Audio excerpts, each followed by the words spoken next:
Coping with the challenges of intercultural communication.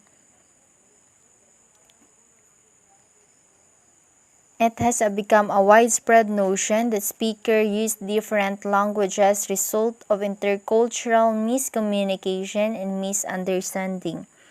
Yes, we are aware of that because dito pa lamang sa Pilipinas o sa ating probinsya ay marami na tayong mga iba't ibang lengguwahe. Halimbawa na lamang ay ang salitang puno na maaaring maging kahulugan ay puno ng kahoy o puno na ang sisidlan. Isa pang halimbawa ay ang buhay na maaaring maging kahulugan ay life, samantalang sa ating lengguwahe o salita sa Kinaraya ay maaaring maging kahulugan nito ay matagal. So, using different language, it will result to misinterpretation or miscommunication and misunderstanding. Misunderstanding in intercultural communication may not always cause verbal utterances because misunderstanding may also vary in verbal utterances like handshake and greeting that we should tackle later. Next is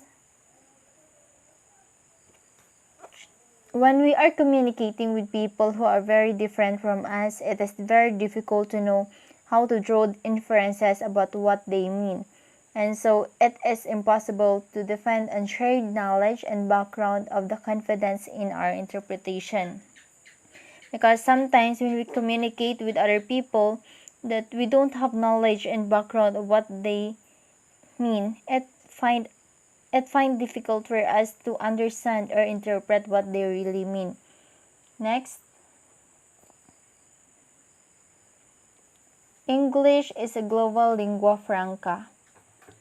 Lingua franca, language adopted as a common language between people whose native language are different. Yes, we know that there was a different English language.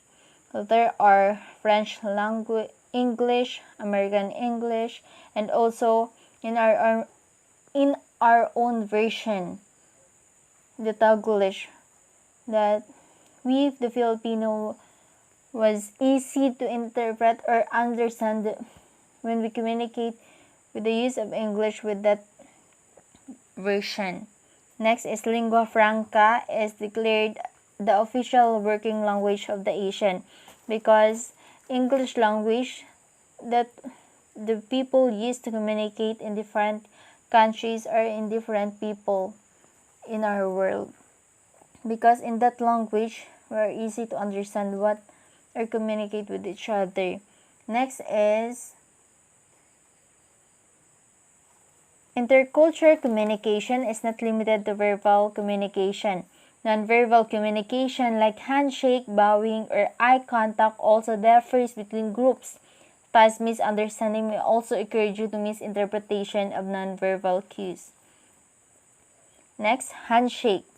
The handshake is globally widespread brief greeting for parting tradition in which two people grasp one to each other like hands. In most cases, accompanied by brief and up and down movement of the grasped hands. So, brief greeting because we used to do handshake most of all when we do nangangamusta to our friends or family to know if how are they. Next is handshake. Handshake, there was also different way or different meaning of handshake for every country. So the country or region of United States, the type of handshake they have was the firm handshake. France is soft handshake. Germany is firm handshake for men, traditionally accompanied by a slight bow. Japan handshake with the arm firmly extended, accompanied with a bow. Middle East handshake and free hand placed on the forearm of the other person.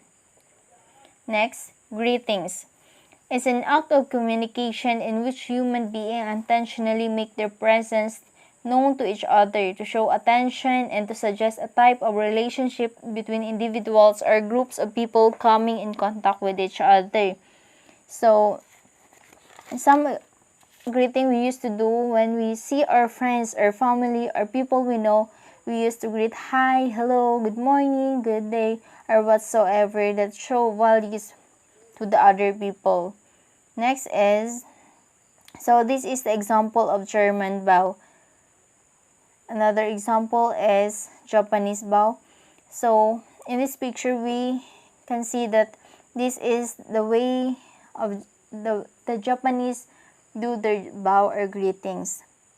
Next is source of misunderstanding, ambiguity. A word or expression that can be understood in two or more possible ways. An ambiguous or expression. Example of what this word was the word pumanaw, which means sumakabilang buhay at maaari ding umalis. So, ambiguity. A word or expression na maaring dalawa o marami ang kahulugan.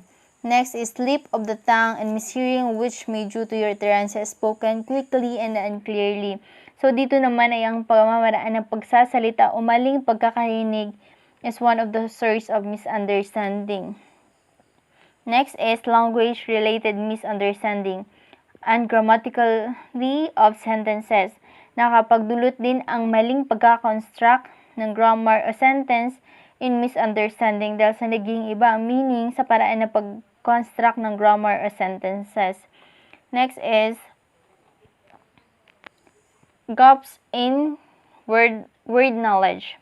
Gaps in content rather than language. Lack of shared knowledge and belief and cultural diversity make it complicated to arrive the correct interpretation of meanings, leading to misunderstanding. Next is local context. Misunderstanding of local routine turns and within the sequence produced by the participants themselves and the orientation of the participants as well as the repair moves that follow the displayed understanding. So, ito naman yung kung paano inuunawa ng tao ang isang bagay o salita sa pamamagitan ng kanilang sariling mga pagkaunawa. Next is, why do we need to understand intercultural communication? So, approaches to studying intercultural communication. Need to aware to are conscious of other culture, especially those that you will visit, so you can avoid offending people. So, yes, because when we are aware of the culture and tradition or belief of that country we visit, it is easy for us to understand them and not offending them because we have knowledge about that country or about those people. Next is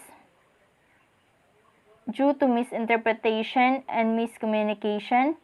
Next is all culture are equal, although sometimes difficult to understand. Next is no culture is superior and inferior to one another because all cultures is equal. Appreciate cultural diversities and learn to live with them. So when we appreciate everything we have, we can lead us to happiness. Next is people have different language, lifestyle, and ways of thinking, speaking, and behaving. This is the essence of cultural diversity. Next, 3 approaches to intercultural communication. So, this is the social science for functionalist, interpretative, and critical. So, discipline on which approach is founded: psychology, anthropology, social linguistic for interpretative, various for critical. Research goal: describe and predict behavior, describe behavior, change behavior. Assumption of reality: external and describable, creative and voluntary, and changeable. Next is assumption of human behavior: survey, observation, participants' observation, field study, textual analysis of media. Next, method of study: communication influenced by culture, participants' observation, field study, textual analysis of media. Relationship of culture and communication: communication influenced by culture, culture created and maintained through communication, culture a site of power struggle. Contribution of the approach: identifies cultural variation, recognizes cultural differences in many aspects of communication, but often does not consider context, emphasize that communication and cultural differences should be studied in context, recognize the economic and political forces in culture and communication, assert that all intercultural interaction are characterized by power. So that's it. Thank you for listening, and that's it.